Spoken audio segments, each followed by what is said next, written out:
Hi guys, welcome to episode 6. Today we're going to be doing more texturing. Actually, I haven't done much texturing in the last 2 episodes, but now we're going to remedy that and do only texturing. Before I continue though, I have some great news for everyone. Midone from Blitter Studio has has been developing the last 1 year a render farm for the Amiga, both virtual and real Amigas. I mean, this thing is amazing. I've already built. I have 2 render nodes here and one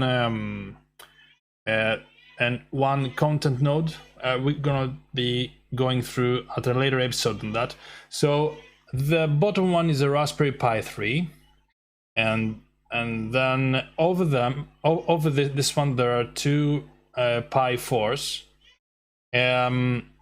Pi 3 has assumed the role of the content directory, and the other 2 are the render nodes. Now the website for this, for all this info, you can start by going to blitterstudio.com. I can show you right now. So blitterstudio.com. So this is Midone's homepage, where you are going to be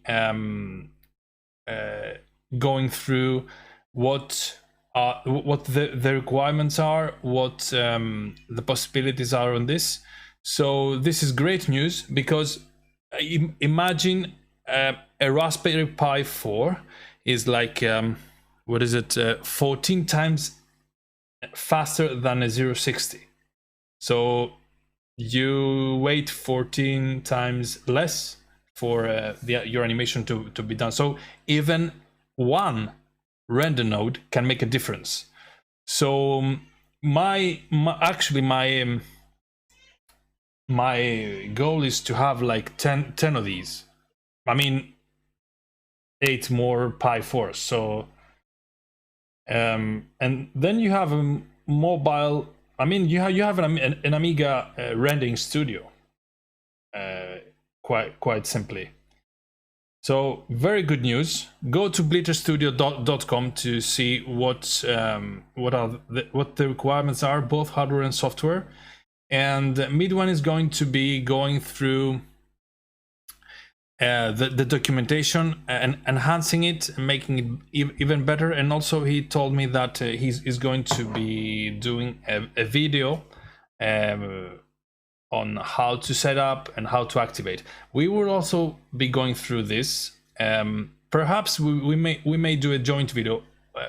Nothing is certain or arranged yet, but maybe we'll fix something that would show the potential of this whole system. Last thing to know about this: both virtual and real Amigas can control this. So both I've tested it in both my my 060 on my A1200 via the Ethernet, and through my WinUAE, both my WinUAE and FSUAE. So this baby can be controlled by whatever Amiga you want. Great news. Kudos to Midone. Hell yeah. And Raspberry Pi render node. No, actually, yes, one last thing. You don't have to have Raspberry Pis only. You can have some other small platforms like Ogroid, etc. And you can even have an i7, or you can connect even desktop computers on this one, as long as they run UAE or Amiberry, which is UAE also, and they have a connection to the same network as these guys. Great, amazing. Yes, that was it about the render farm. Great news, great processing power for our Amigas. Next, we said last time we talked about animating only. We should be talking about texturing, but there wasn't time. Animation is a whole topic on its own. So before we go on with texturing, and I'm not gonna delve too much onto this, I'm gonna show you how to export your rendered images from last week's exercise onto a GIF animation or whatever animation you want, even movie animation, MKV animation, and that you can achieve by using FFmpeg. FFmpeg. I don't know if you're familiar with the tool. This is a command line tool. I think there are some GUIs out there, but they are based on the command line tool. It's very powerful and it can convert anything from anything virtually. So what I'm going to demonstrate right now is I'm going to be converting my rendered 61 images, I think, my rendered images from Lightwave into a GIF, into a GIF animation. And I have to say that this works on modern PCs. Like, there's no Amiga compiled version, and if there were, it would be very slow. But if you're on a UAE and you have like your 3D directory or your output directory is on a shared directory with the native operating system, then you can export quite plainly. You can export and make an animation in just one command line. So without skipping you any further, let's fire up our terminal, and I'm going to share it with you right now, which is there. Yes. And you're going to be looking at my terminal here, which is why it's hidden. Why is it so hidden? Wait a minute. Yep, because it's locked. There. Whoop. Okay, so I'm looking on the opposite side. So let's do a more virtual thingy. So our first task. Let's say you may have like on Windows, it's quite the same. It's quite the same parameters. So I'm using Linux right now. So I will navigate to my directory where I have my images from Lightwave. So let's see.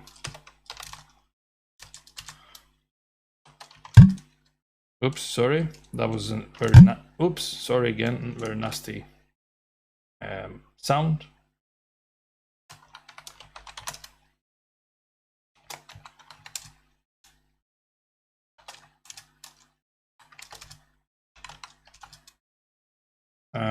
Was it webcast? Yep, I'm doing less. This is my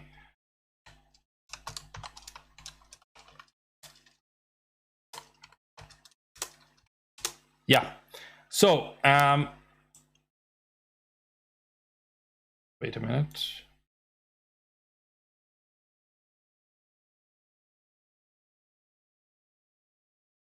There.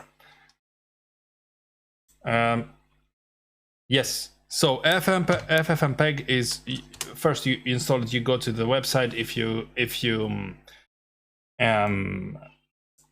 you say, you can find it very easily. These instructions are they exist abundantly on the network. So if you type say FFmpeg convert images to animation or images to video, you're gonna find these instructions quite easily. So FFmpeg minus input, and I tell it.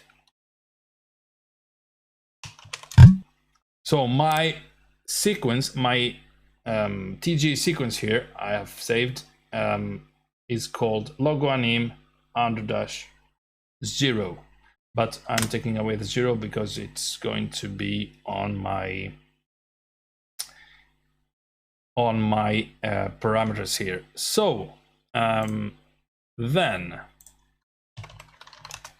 one moment.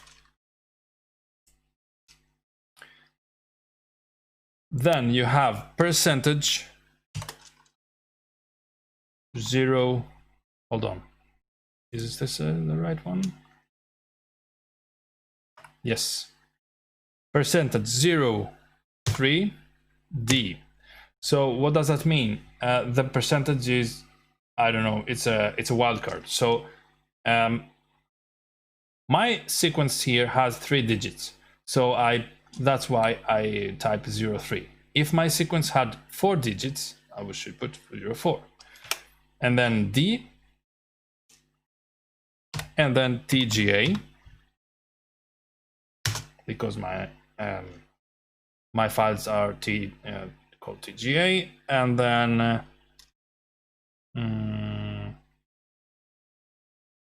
you just type the video name. So let's say logoanim.gif.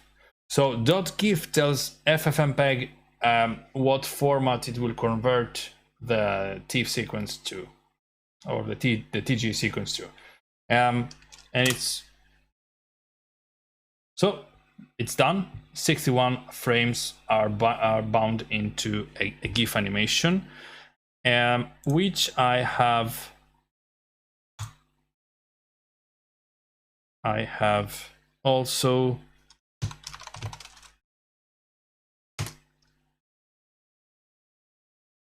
put here on the Amiga Raytracing Society forum for you to see there.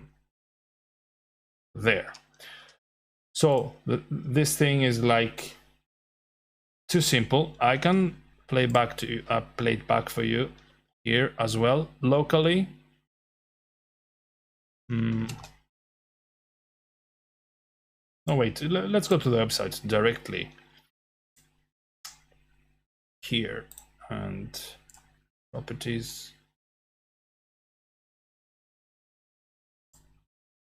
No, not my home. There.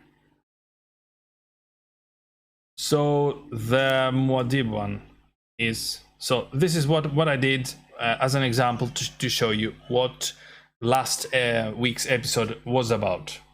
Okay, so this is 61 frames. So if you follow the instructions, you should very easily produce an animation however you like it. Now, that was about FFmpeg and how to deal with image sequences to video when you want to export it to the internet, for example, or having it on a modern format. Otherwise, if you're running on a native Amiga, you can use a binding program like Image Effects or Scala to bind your animations together. Image Effects can load 24-bit buffers, and they can join it to animes. I'm not sure about our Department Pro. Scala cannot do that. You have to convert it to ham8 first. And as always, the output from Lightwave is your master. You want to keep your first output sequence, because this is where you're going to be applying post-processing. So you don't edit these files. You can edit them, of course, but if you are doing some serious work, say if you are wanting to, for example, to convert it to multiple sources, to multiple destinations, multiple videos, multiple platforms, you keep your 24-bit masters. You keep them intact. These are your masters. Great. That's about that's all about FFmpeg. Now we are going to do some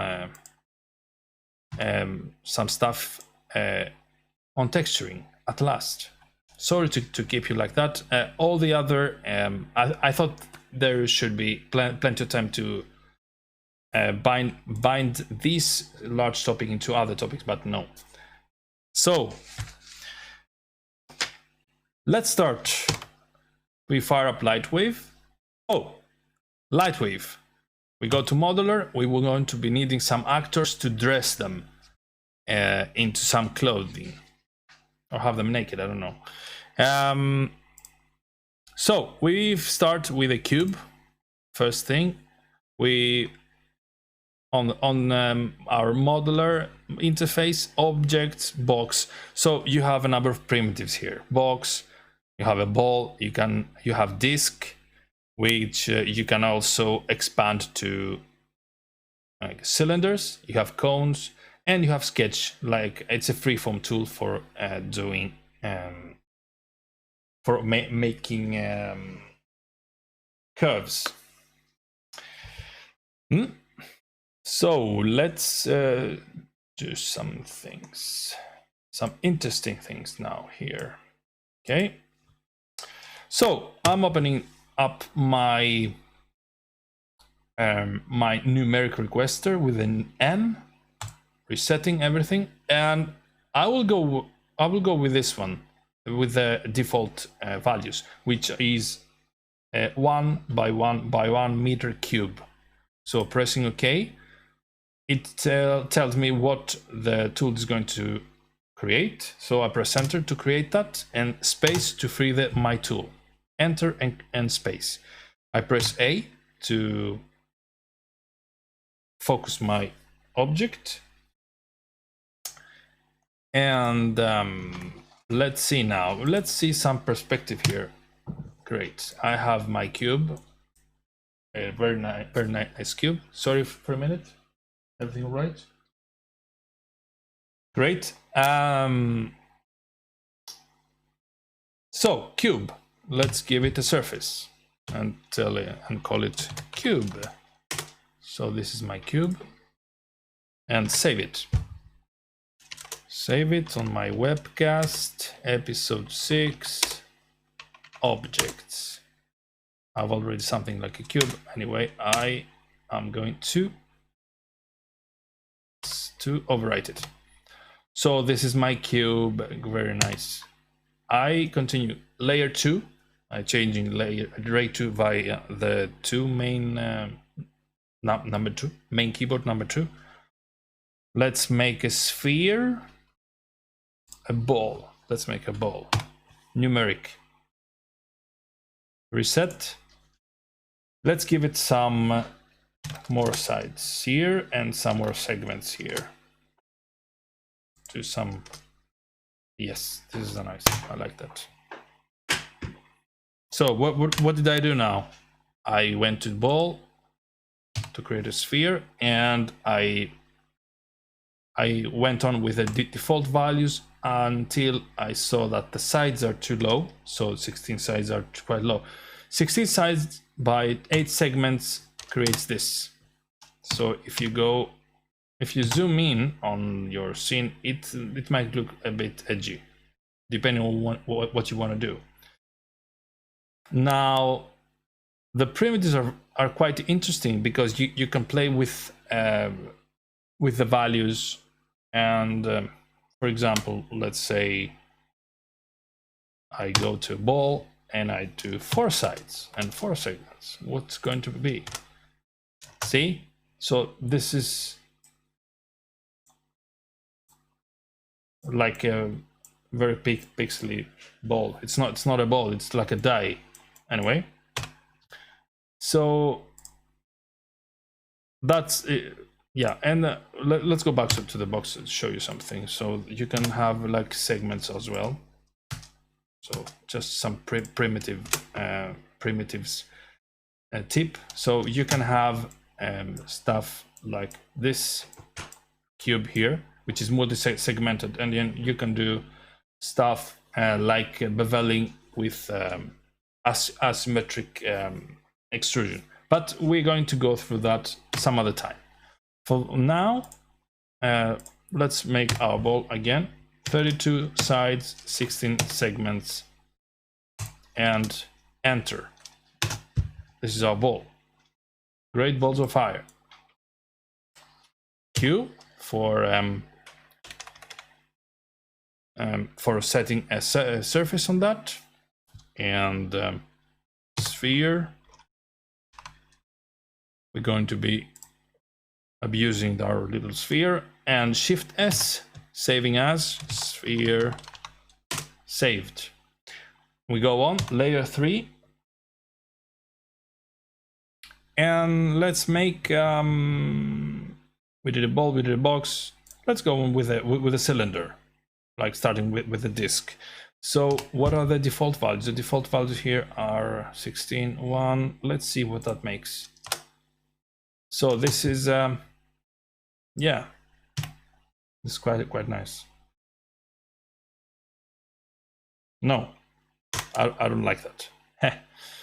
I want my cone, my disc, sorry, to be more detailed. I want 32 segments. I can keep it like that, and I want it standing, so something like this. So my top view sees the top of the top and bottom of my cylinder. Quite nice. Q, cylinder. So S, Shift S, cylinder. Great. So everything fine up to here? Any questions? By the way, you have the chat, you have the Discord as well. If you want to ask on the chat, go right ahead. If you want to ask on Discord, you are going to be waiting until I will be unmuting the channel, because there might be some feedback. So, are there any questions? Opening Discord channel now.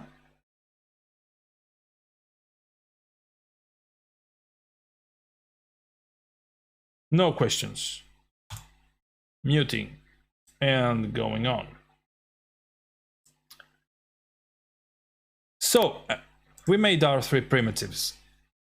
Let's make another one. Let's go to 4. Make a cone.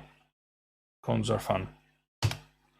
So 32 again, and I want it to be standing.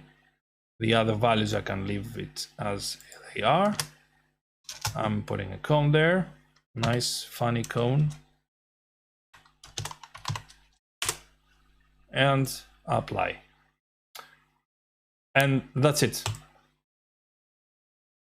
Quite frankly, let's add a plane. So I want a plane. I want to show you stuff. Or no, wait, we have the box. We're going to be doing that on the box. That's better. So back on layout, we load our 4 objects. So I'm going to be webcast 6 objects. So we'll start with our cube, load object, cylinder, load object. Wait, sphere. I think I forgot to save the cone. Yes, let's go back and go to layer 4. See if there is a, yep, there is a surface, and Shift S cone for coning, and load object on layout cone. Great. So I have everything inside everything right now. So camera sees it like that. Let's see what mess is that. The cube is you know, it encompasses everything. So let's start putting them,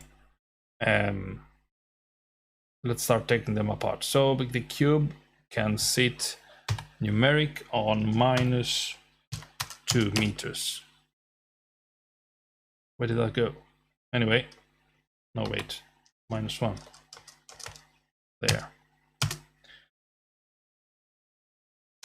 Now go on. Now what I'm doing, as I've mentioned earlier, I'm with up and down cursor, I am going through the objects that are loaded right now on the scene. Cylinder, just a bit to the right there. Sphere, constraining for an easier life. And there, let's see where it's gone now. Top view, unzooming a bit and putting them just there. The cube is a bit tight there, so I'm gonna be, yes. So with repositioning my camera, I'm going to be having everything there. So there. Great. I have my 4 primitives as pure as they are and naked as they are. So let's fix our lights for now, because lighting is playing also an important role in that, but we won't be scratching any more of them. I'm gonna be adding a new light, maybe a softer lighting, just like this, and show all lights. I want to have all lights visible here. So I'm adding a distant light pointing towards this direction, and my light number 2, I'm going to be, let's see, where's there. I have my, here is my perspective of these things now. So I want my light to point there and to be, let's see what the light sees with 5 there, and a bit towards bottom. So light 2 sees this, light 1 sees this. Now the position in the distant lights is not does not have any effect. So just for, you know, to let you know, you don't have to have it there. You can have your distant light there and still light the scene, because it lights everything. It is not a local light. So light 1, light 2, everything is nice. Let's see what my and let's go to light and remove the ambient intensity. I don't want that. And see what we've done so far. So we have nice lighting there. All 4 of the objects are gray, so my representation of them is quite luminous. So we won't have to. We won't have to be like shooting in the dark for texturing. So let's create some frames and focus on each frame to focus on each primitive. By choosing camera, I'm editing its position. Let's go there. And space, with space, I am cycling through moving, rotation, and stretching, and all these parameters. So here, so camera has move, rotate, and zoom factor. I am moving, space, rotating, moving a bit to the, hold on, there. I want that. I want my focus to be on my cube on frame 1. Frame 0 is everything, the whole band. Frame 1 is my cube. Let me turn on some field chart for aiming correctly there. So Frame 2, I want my cylinder to be on focus, so I'm moving my camera, space, rotate, and I have my cylinder on focus. Frame 3, the same, my sphere, there. And frame 4, lastly, I want my cone to be. So, okay, so I have, let's go frame 0 with F. 1, 2, 3, 4. Nice, huh? There. Very nice. Let's save the scene as well. So why lose everything should anything happen? So scenes, primitive texturing. Okay, number 2. Let's see. Okay, number 3. Number 4, my cone. Okay, let's go to number 1, frame number 1, and start texturing our cube. So let's see first. Hi Yarla, sound is great, great thing. I think, guys, this is the first episode where we won't be having an issue so far, although the intro animation was lagging a bit.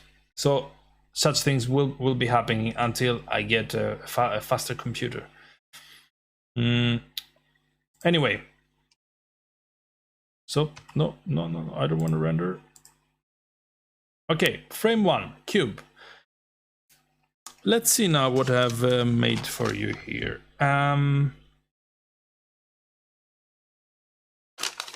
Exactly. So we got surfaces and surfaces and images.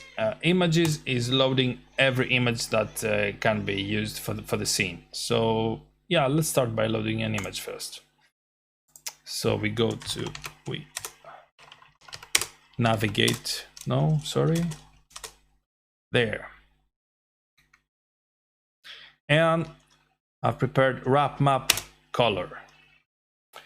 So this is a text. This is a 640 times 512 image that says "wrap me, will you?" So before we wrap our cube with that, you know, our cube is gray right now, and we can see my surface color here is gray. So if I mess with that, you know, as we said earlier, oh, it's not gray because, yeah, I messed up. I had the cone active, so the gray color went to the cone actually. So there, and I have a nice purple cone, a nice purple cube. So what can we do with this image? The image I can show you looks like this. And see there.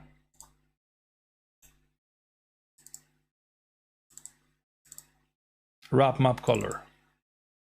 That's the image we I made for the episode. So, so this is it.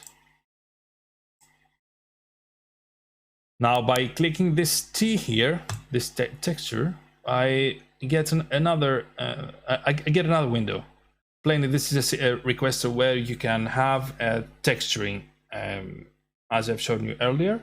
So we are going to be choosing from the list the first one, which is a planar image map for our cube. So let's now the important thing is to understand how I have modeled my objects. So if I say press x-axis, so the x-axis on Lightwave is the axis that goes from left to right. So this is a line there. If you put an image, if you choose the texture axis like as x-axis, and you have an object in front of you that's like that is, say you have a cube. Okay, let's say, do I have a physical cube anyway, someplace here? No, I don't, but I have a book. So let's say I have modeled this Lightwave power guide here. So okay, let's say I've modeled it just like that. So my x-axis goes like this, my y-axis and my z-axis goes from the front to the back. So if I move it on layout, the z-axis, x-axis, oh, it disappears anyway. Here, yeah, z-axis and the y-axis. Okay, so if I choose to wrap my x-axis, this one, for my image, the image is going to be traveling on the x-axis. So this is the side. It's going to be texturing this side, not this side. So this is the z-axis, this axis. So imagine an image, your image you have created, say, and you want to wrap it on an axis. So you have to imagine how a plane would move on this axis in order to paint your mesh, your object. That's a mistake I used to do in the beginning, and you know, it's quite easy to understand it once you've made that mistake. So we learn from our mistakes, but this is the traveling axis where the image is going to be wrapped on. So this is our z-axis, and let's show that in practice actually. So here on the layouts, like if I choose x-axis, and then on here on the texture image I choose wrap map color and press F9, see, it went on this is the x-axis. Okay, but if I choose z-axis and press F9, sorry, then the texture is going to go exactly where we wanted it to. Okay, so think about that. The translation axis on the layout show also how the texture is going to be wrapped on your mesh. So now that we have it, we can see how we can change our image so as to, say, automatically stretch it so that it fits my polygons. So with F9, let's see what happens. I think that was, yeah, one by one by one. Automatic sizing, hold on, didn't do anything. Ah, okay, so that was it fit like a glove from the beginning. But let's say I don't want that to be visible like that. Let's say I want to stretch it. I want to stretch my x-axis, say, by half. And what will happen? So my image is stretched now towards the x-axis. So width repeat and height repeat can repeat each image accordingly. Okay, so width and height repeat. Now, what I observe now here is that the depth repeat, the axis on which the image is glued to my object, keeps going on forever. So that is quite normal, and it is supposed to happen. So if I look on the back of my, let's look on the back of our cube, say here, let's go to 5, no, let's go to 1, and camera, moving the camera, so there, and this will be 5, frame 5, frame 5. Yeah, I don't have a lamp here, so let's add a lamp. Let's do a point lamp, see where that is, there, and put it there. So as you can see, my image, it's actually not inverted, because light wave stretches, it's like laser cutting, but it cuts, you know, through the mesh, and it writes as it should, according to the axis it is cutting into. Okay, so that's the thing here, and let's go back and do some more funny stuff with our texturing. So let's say I have this image now. For example, y-axis, the same thing. Wrap me, will you? Automatic sizing as well. So halving my size of the image will do this. Okay. 0.9, 0.9, 0.9. Yes. Okay, I think it's quite clear how to size an image as a texture on an object. One last thing. Be aware that while you have, for example, let's say you have the z-axis, you're watching it from the front. So, and you want to size it, and you're like, oh, if I do like 50, but I typed 50, you know, and nothing happened. That's because you typed 50 on the wrong axis. So in two-dimensional images, there is one dimension that doesn't have any effect at all when you're sizing your fall off or anything. Okay. So that's about it.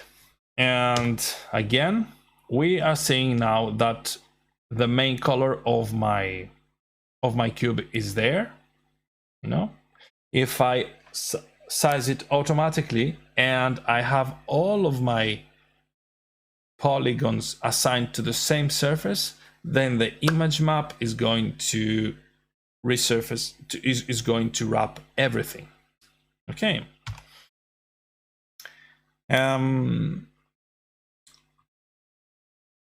Texture center, say -0.5. Then you can actually predict that the texture is going to be moved 0.5 meter to the left because I had minus. So yeah, that's about it. Sorry, that's the effect of it. Wrong expression there. So again, resetting it. Yes, correct. Now we go to texture fall off. Texture fall off is when you want an image to fade out after a certain point. So let's say I want it to fade out on the x-axis. This is a percentage actually. If I put 100%, Sorry, a percentage per unit. It says there. Okay, I don't know exactly what that means, but you can say, okay, I have an object with I think it has to do with the polygon count. So if I say, let's say I have automatic sizing here on. The whole thing is here, and texture fall off is 100. So texture fall off would fade out the texture in one polygon. No, I think it requires experimenting when you have a different amount of polygons. For example, if my cube here, let's see, let's define it better, because let's copy that, paste it into 5, and do some subdivision there, and save that as cube 2, and add it cube. No, wait, load object. Yes, cube 2. There. And say it takes the same thing now. Yes. And move it at an appropriate position for there. This will be a temporary thing here.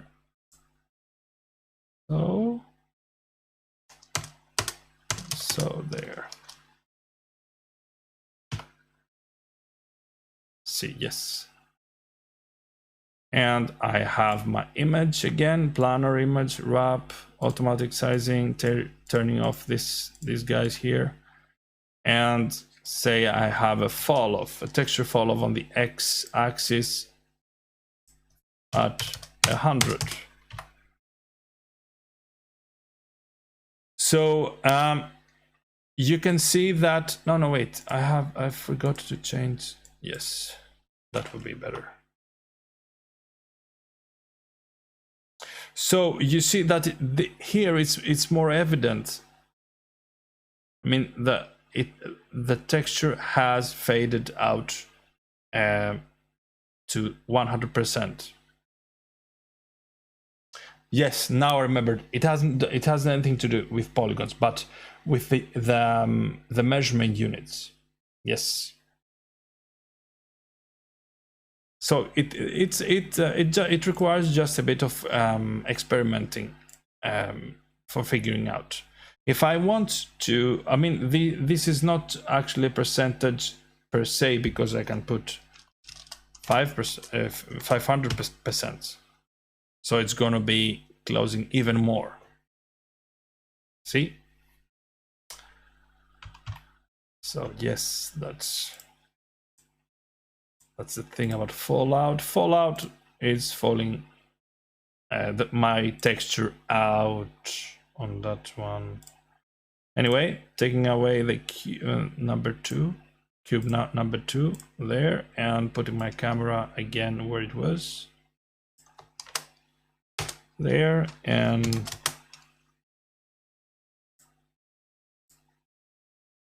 on my 0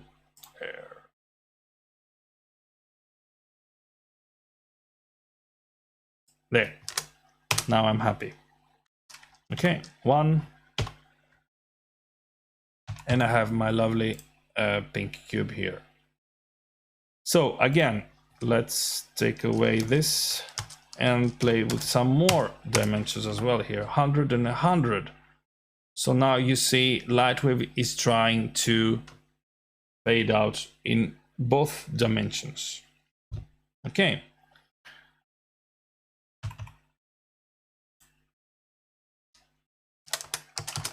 Again, This is on the Y dimension. Fall off, so some 200 is going to be more evident. Yes. Okay. This is about fall off. Then we have texture velocity. You can actually move the texture on a surface. So if I put, say, half a meter, this is half a meter per frame. Okay, so frame 0 is going to be,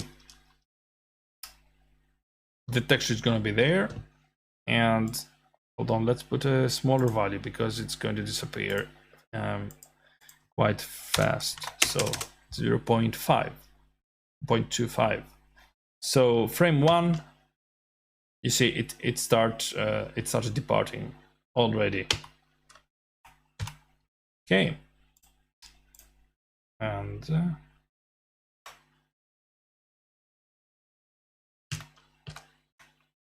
no, wait, frame 0 here. Yes, so this is frame 0. My texture is there where it should be on my on the z axis, on the x axis actually. Yes, so frame 1, it started going away. So if I do an animation, the image is going to disappear after a while. Okay. Very, very useful for especially for the procedural textures. I'm going to show you later. So this wraps up the planar image map settings. Also, there are also the pixel blending and texture anti-aliasing. So let's see what happens with these stuff here. Let's stop my movement first. 0 velocity. There. So you see the texture is quite pixely. This is better. Just about the image. Okay.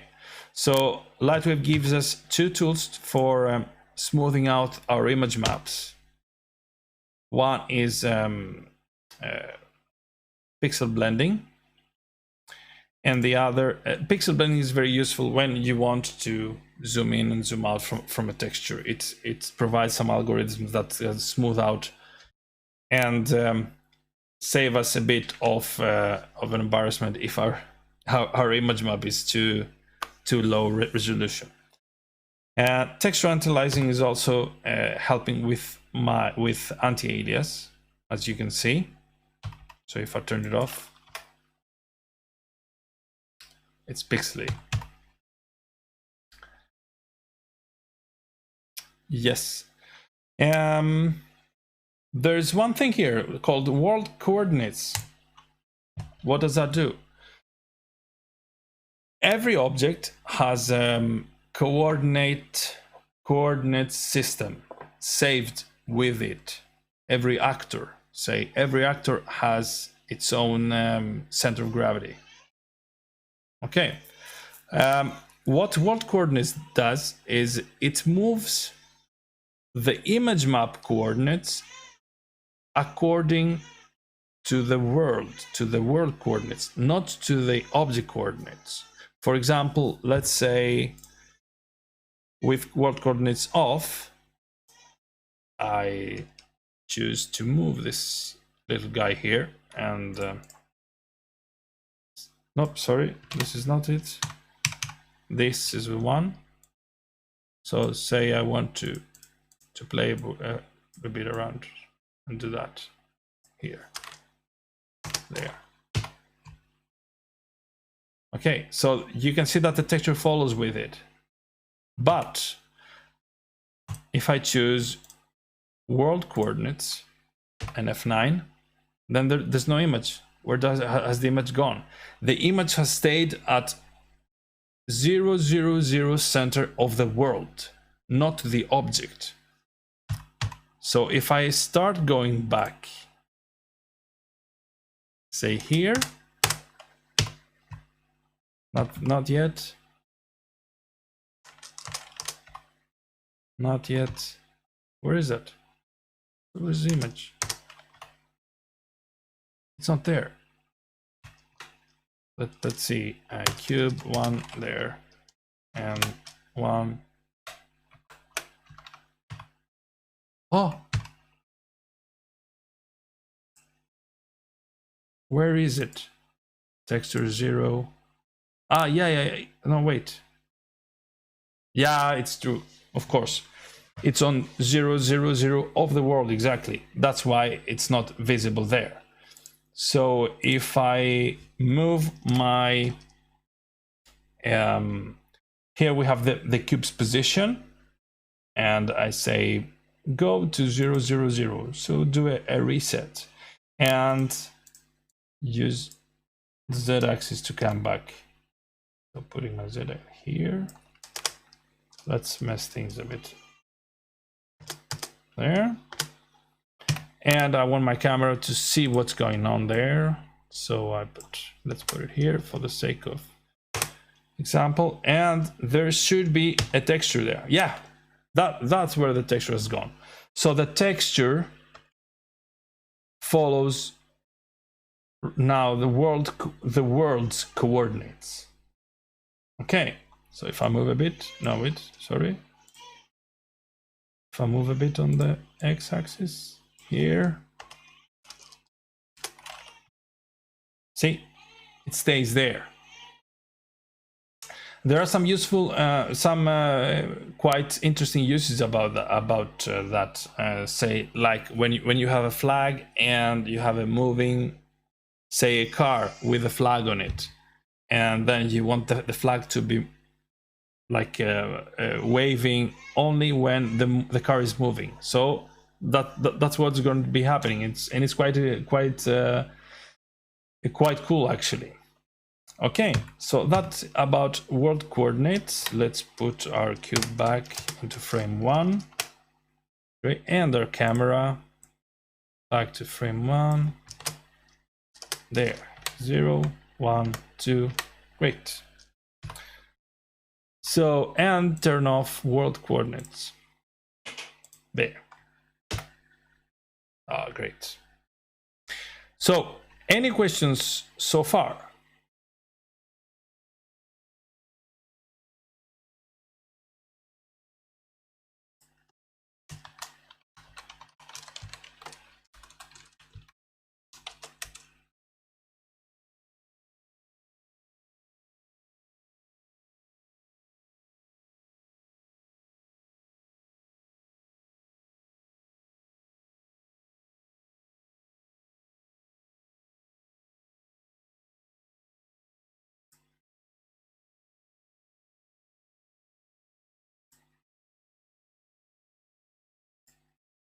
Okay, so going on. Planar image map, then you have cylindrical image map, spherical image map, cubic, and front projection image map. All these image map, all these different image map options have almost the same the same buttons here, except from some specific ones that are omitted because they're not in use. Let's go on with our other, say I have a cylinder here, then I go to the cylinder, I put the same. I'm going to be doing that a bit quickly so you won't be watching the webcast again.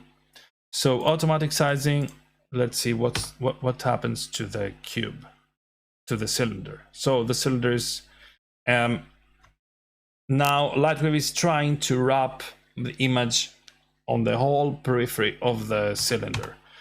This can be also dictated here with wrapped amount. If I press 2, so it's twice the image. It's my image and another. I mean, it's an image and a copy that's going to be wrapped around the surface, as you can see here. Okay, 3, so on, etc. Okay, The same thing goes for size, fall off, center, velocity, world coordinates, and etc. Height repeat. This also dictates how it's going to be, if I want it to be repeated on my object axis. Okay, so we did this thing again. Then let's go to our sphere, the sphere one, and do a spherical image map there. Of course, I can choose, for example, planar image map here. So there, say 111.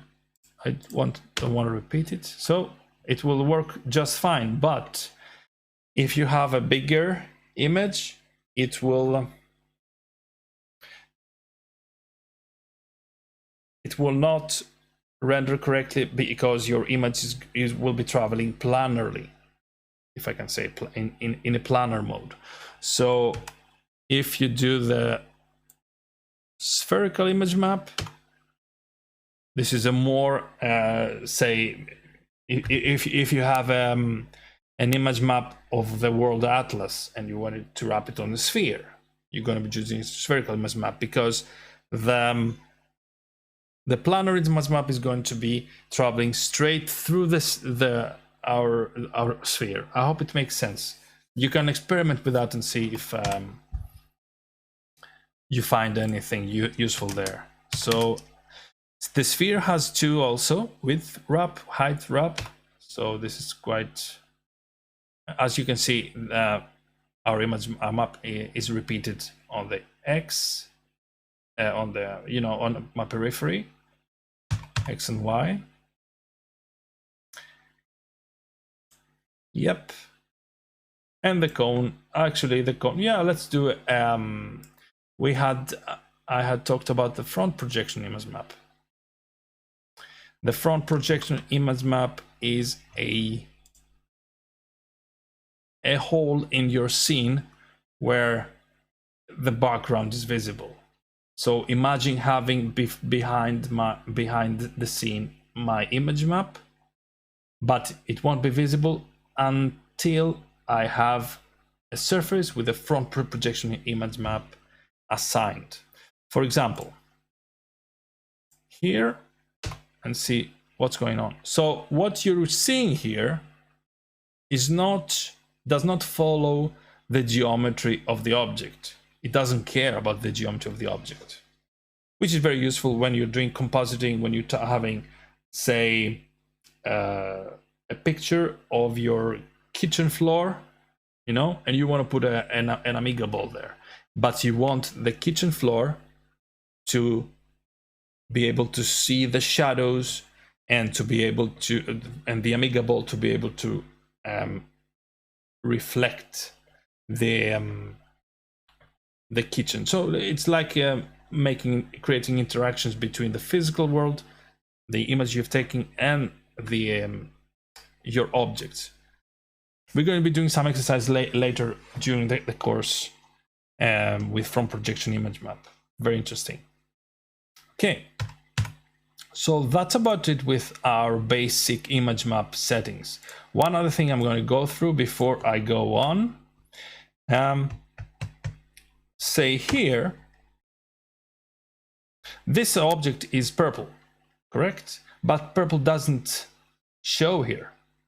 So what happens if I want to say the color of my cube to be visible? Okay, so for example, here, let's put some other color, because you will understand why. There, let's put it into a green. So there's no green here.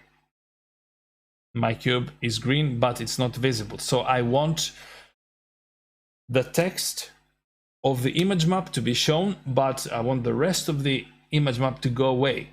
So that's where the alpha texture alpha image selection comes in. So I can either choose the same thing here, the same texture here and see what happens, or I can also have a black and white image prepared for the alpha channel. And I've done the same. I have done this exact thing. So on images, we're going to load the exact image, but as you can see, it's only black and white. So this is the color one. Yeah, the preview in Lightroom is not that good in the Amiga, but you will see the result of that right away. So now I'm choosing the alpha. So what this is going to do now, where there's white, it's going to keep the image map, and where there's black, it's going to put a hole on our image map and show what's behind that instead. In this case, this is the color of my object. Okay, so what do we have now? What do we have here? Black was our text. That's what Lightroom has, say, drilled. It has actually it has cut our text, so it shows the color of the cube, while here you see white. So I want to invert that, and I say negative alpha, or I can have my image map created accordingly. Okay, so with F9, I have exactly what I wanted. Okay, so whatever I do on the back, it will show actually. So let's do exactly that now. Say Lightwave 5 has an infinite amount of layers I can have in my surfaces. So up here there are some buttons: previous texture, next texture, and add new texture. So we're going to do just that. We're going to add a new texture. Okay, so to see so to start piling up our layers, just as we're doing in an image processing package. Okay, so I'm gonna go here and choose, I think I have some nice images here in images, space. Let's do some space stuff. Generic panels. And say I want on my cube, now I have the next texture, because I haven't added anything actually, but there is it is there. So I haven't chosen anything. Before I go there, I forgot to show you something else. There is one more. There is a cubic image map. What does that do? Well, let's see. So the cubic image map does it accepts at all dimensions of a cube. Like it will duplicate my image map on all three dimensions. Okay, and as you can see here, if you compare it with a planar image map, there are no texture axes. That's because it takes every axis and puts the image map on it. So again, so there's no texture axis here. Let's keep it there actually. Yeah, I think it's nice. And let's do some interesting things now. Let's go to next texture. Now I've loaded cubic image map, and I've loaded my generic panels, and see what's going to happen here. I have a nice texture here, but it's where's my text? Well, that's because I have placed a layer, a color layer, without an alpha channel on top of another. So it's completely, it covers it completely. These can be This can be, say, controlled here by texture opacity. Say if I put it to 36%, what's going to happen? So now I have more of my previous layer visible. So, but there, so let's say, okay. So what I'm right now, actually, if I put it to 100%, nothing is visible here, of course. And say I want my text to show. So there are two ways around that. The first, and it's a bit crude way, is I use the alpha channel of my previous, of the wrap map alpha of my previous layer into this layer, so that it will cut into the areas I wanted to cut. So let's see here. I want the text to be visible. It will be visible because this is black, so it will disappear this layer. Let's see if this stands. Yeah, but you see there are some artifacts, a little glow effect from both of the previous layer and the base color of my object. By the way, let me, yes. Nice. Okay. So what I can do, I go to previous texture, go to previous layer, and this was the first. This is a method you can do when you have forgotten. If you say you have applied 5 layers and you have forgotten a layer down the bottom.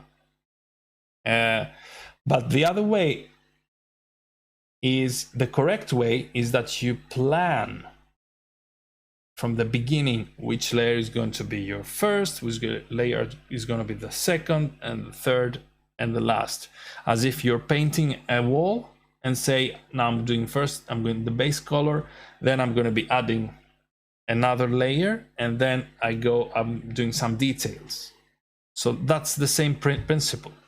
So let's do that. Actually, we are going to delete our texture here, the text texture, remove texture. Okay, we take away the alpha because this is our base layer now. And now we want our logo to step on my as a second layer on top of my wall here. So add new texture, say planar image map if I want, and I choose the color, automatic sizing, and just no, wait. Let's increase it a bit. 1.5, 1.5, 1.5. So layer 2, I have wrap me, will you? Z-axis, yes, it will show correctly. F9 to see what's going on. Where's my other layer gone?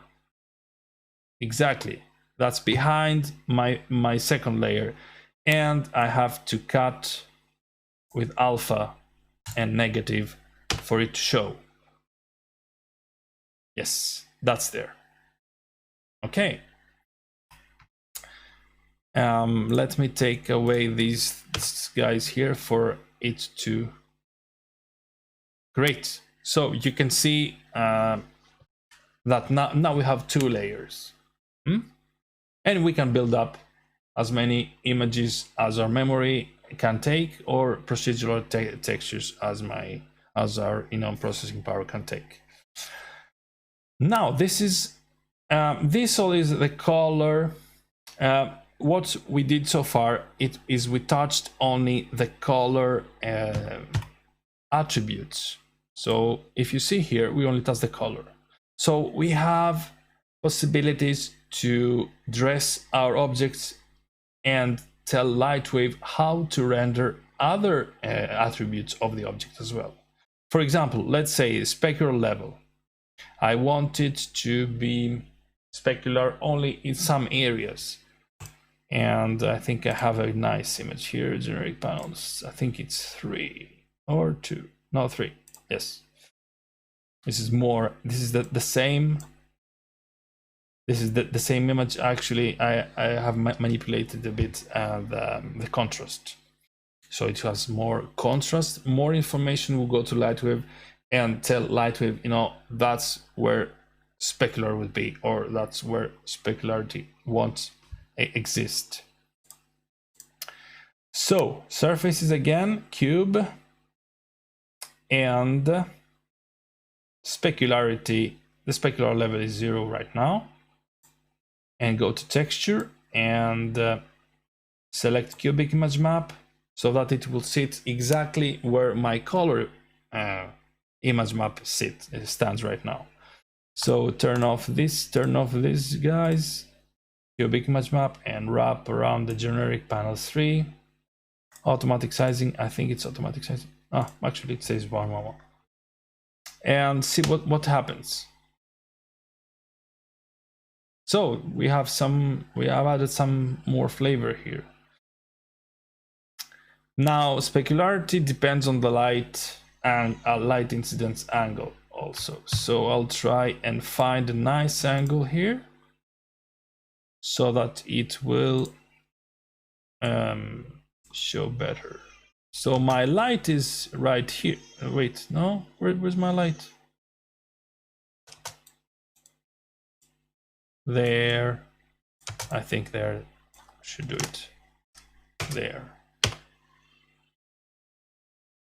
Yes, so you can see the object starts to take it starts taking a more say taking life, you know. It starts seeing more real thing, more real photorealistic object. So glossiness here can tell it, okay, I want it to be more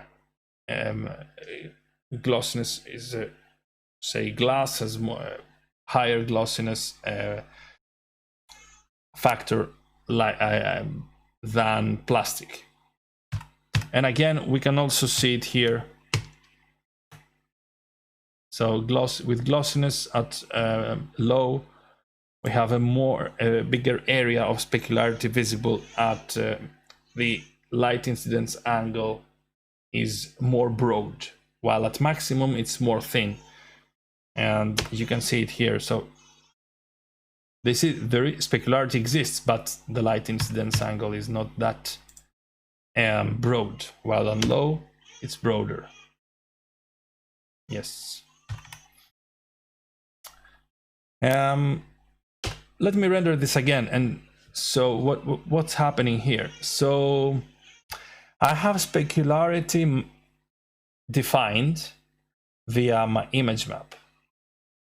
And say I want to have my text on the color, on my color layer number 2, I want to have it non-specular.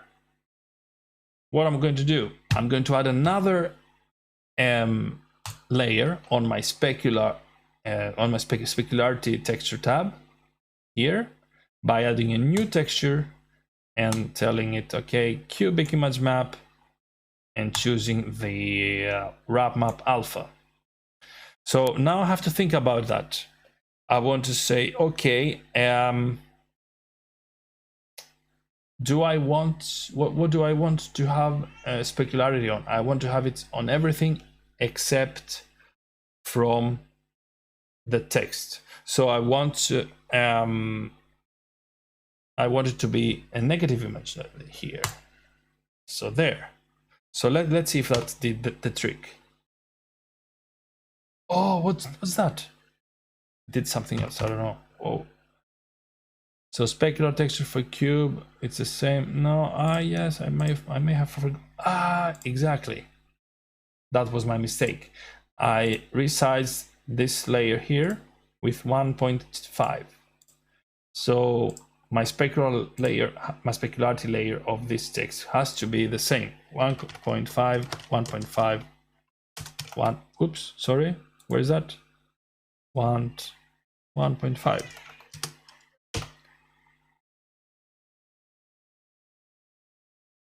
Now it's too specular. So I want a negative image map. Oh, the same. Let me think about it. What have I told Lightroom to do? Aha. Layer 2 covers completely layer 1 on the specularity texture. So I have to add an alpha image on that layer 2, so that I will allow layer 1 to come to the surface. So let's see here. Let's choose the wrap map alpha. Exactly. Now let me think before I render it.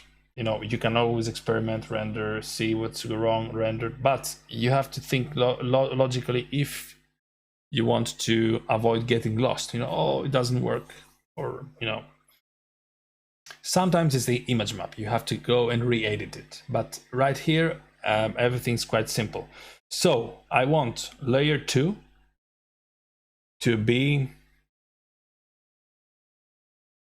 non-specular on my text, and I don't care about the text's background. So I would do a negative here because I want it black to show the other thing around, to show the layer number 1. Let's start from that. And we did it. We did it because we have what Lightwave sees now. It sees only the black from the text. So the white from the text is transparent. Do you get it? Again? So this is it. And let's make it even more interesting. Let's go to the bump map. I put some bump and make it even more realistic. So we choose cubic image map, and our first layer is going to be my generic panels there. Automatic sizing, I turn off these guys, I don't like that, and see first what's going on. Nothing's going on. That's because the bump map is it interacts with the shadows, and I have shadows off. So let's turn on my shadows, surface, and see what's going on there. Something starts to taking place there. I can put, say, 200. The texture amplitude is now 200, and now it will be showing some more stuff. Yes, as you can see, it's beginning to show a bump map, a bump, according to what I have told it to elevate and sync. So now that we have that here, let's say I want the text now to become sunk in. Okay, let's take it from there, and I'm adding a new texture there, cubic image map again, and wrap map color. Again, I want the alpha, the black and white. This is a black and white image. I want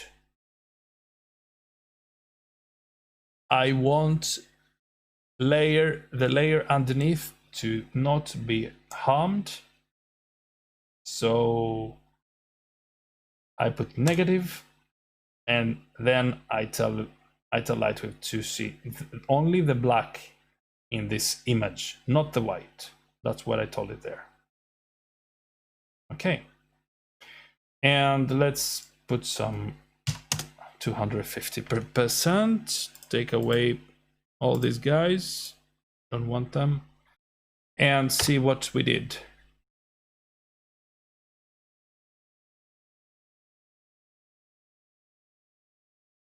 Ah. Now they no. See here what's going on. There are some shades here. That's because I haven't resized my bump map to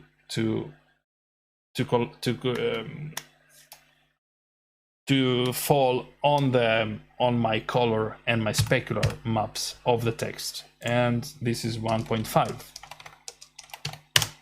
The same happens if I've changed texture center on another layer, add another attribute texturing, and I have forgotten to change my texture center. So again, let's see what we did.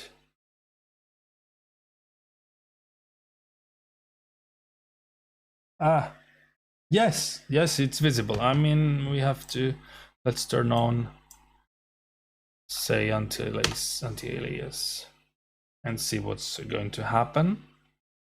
But I think this did the trick. So are there any questions so far? Questions?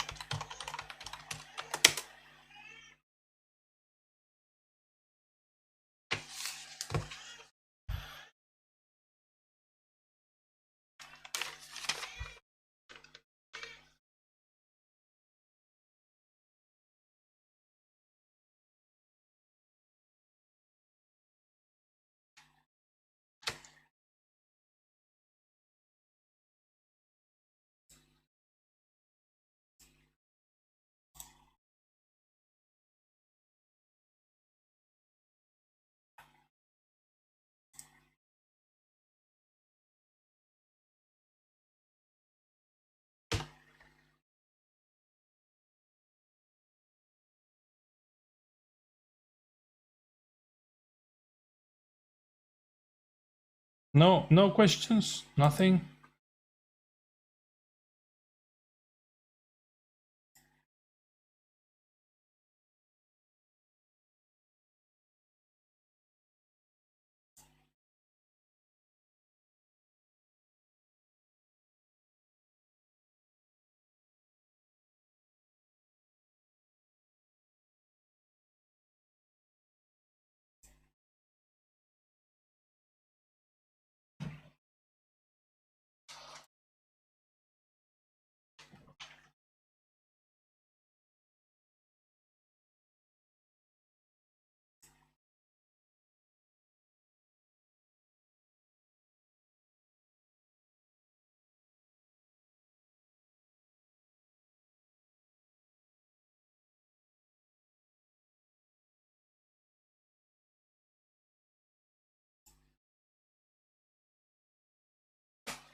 Anyway, so we go on.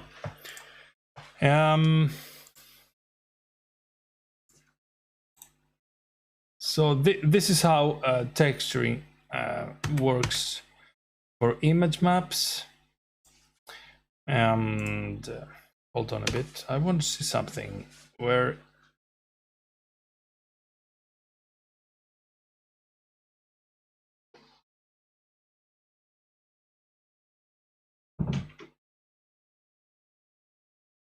yes, so this is my pixel blending.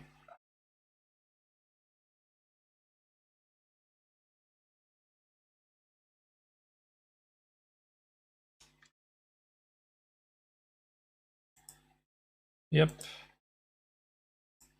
Anyways.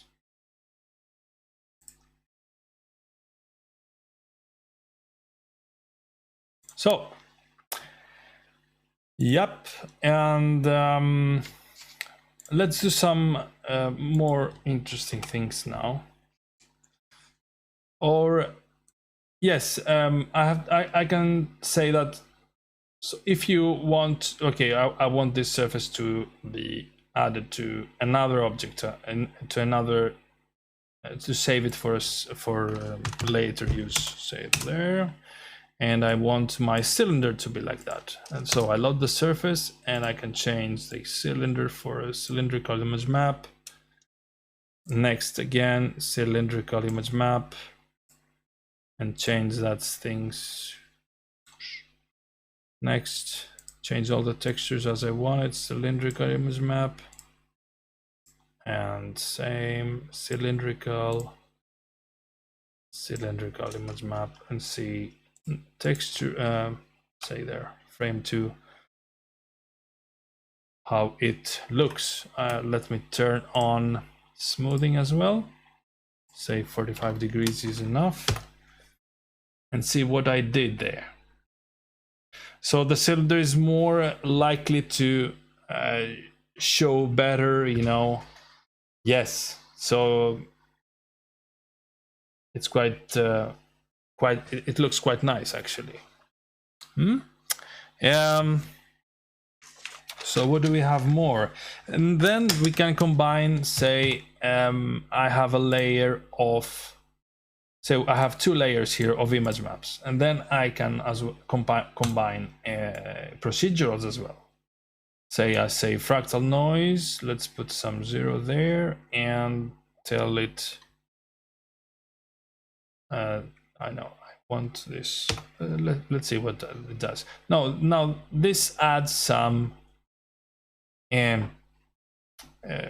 randomness on the texture. So what I've told it to be, see, these are, let me first go back and say texture opacity 0 for the first 2, and then see what fractal noise does.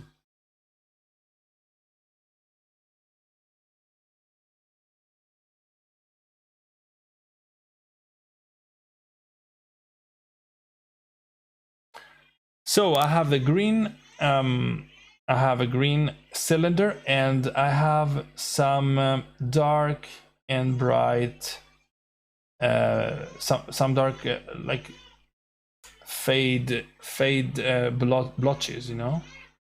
So this is what this can look like, and let me show it more visible.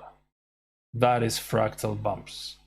Very nice procedural for creating from planets to giving a bit of say randomness to surfaces that would otherwise be dull and repetitive.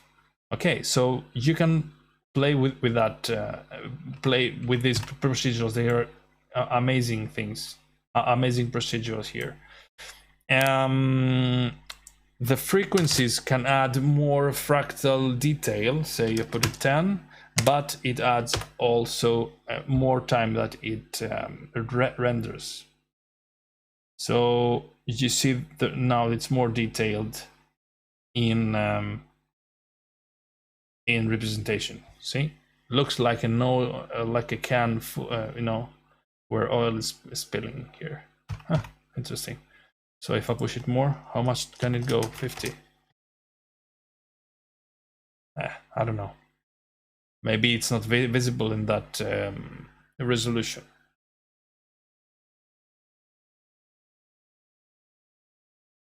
Yeah, no, it is quite nice, actually. That's it about procedurals as well. You can add layer upon layer upon layer infinitely on Lightwave. So this is also this is very nice to put on your surfacing. Now say I have, let's say I want to make an image map is not enough, and I want to have, say, a monitor that shows an animation, or that shows a number sequence inside my scene. For example, let's say I have this these guys here. Sorry, let's put that back into there and say this.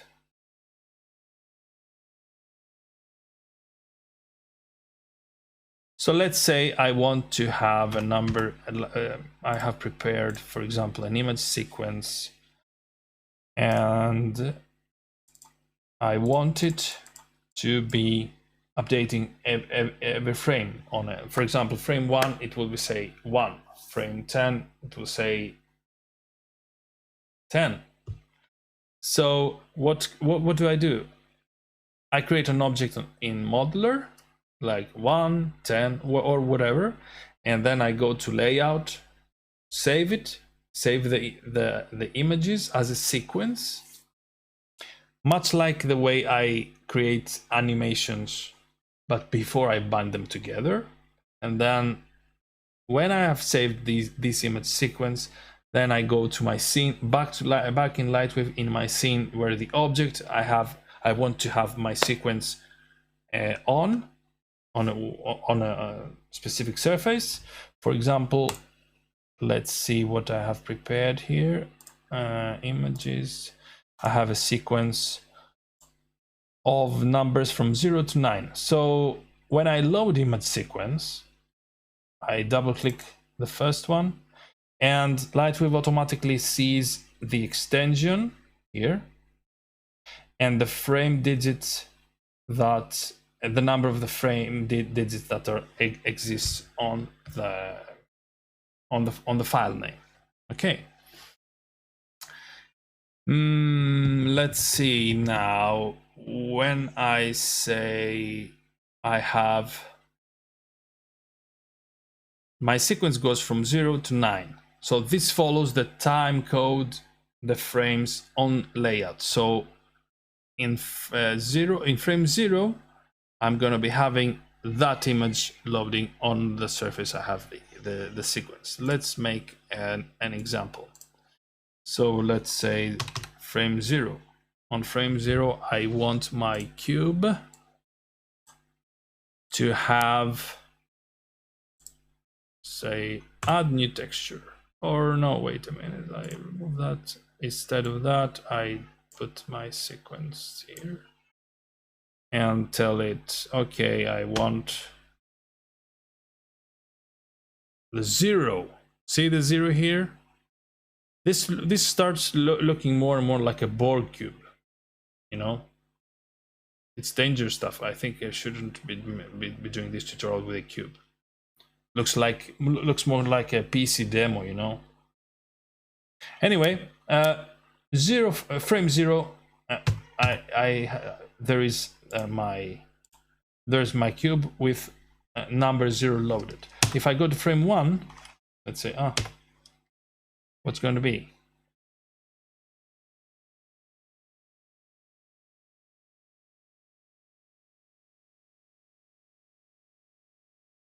Yeah, there's frame 1 here. See? So the color there. Yes. Okay. So I think it's quite clear how the sequences work. If you have any questions about the sequences, just page me on my email. One other thing, if let's say I want my number sequence to start not on 0, but on 5. So what I'm going to do here is I can make the frame offset. I can tell Lightwave, okay, start at 5 instead of of 0. So number 0 will be at frame 5 of my scene.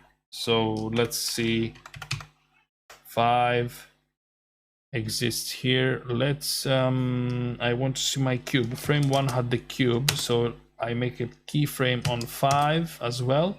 So frame 5 now, go to frame 5, there, it's there, and F9 to see if number 0 is there, and it is. No, this is number 9. What did I do? Offset. So the offset went backwards in time. So now I have to put some -5 here. So yeah, sometimes I forget how it works. So now we'll be having 0.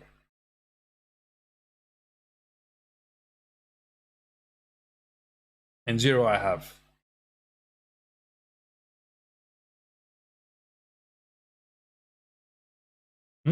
See?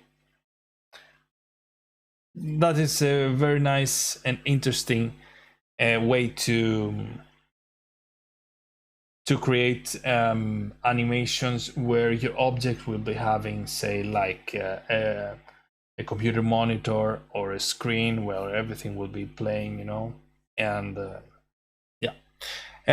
One last thing on texturing, which is very interesting because this is an Amiga only feature. No other Lightwave version has that, mainly because the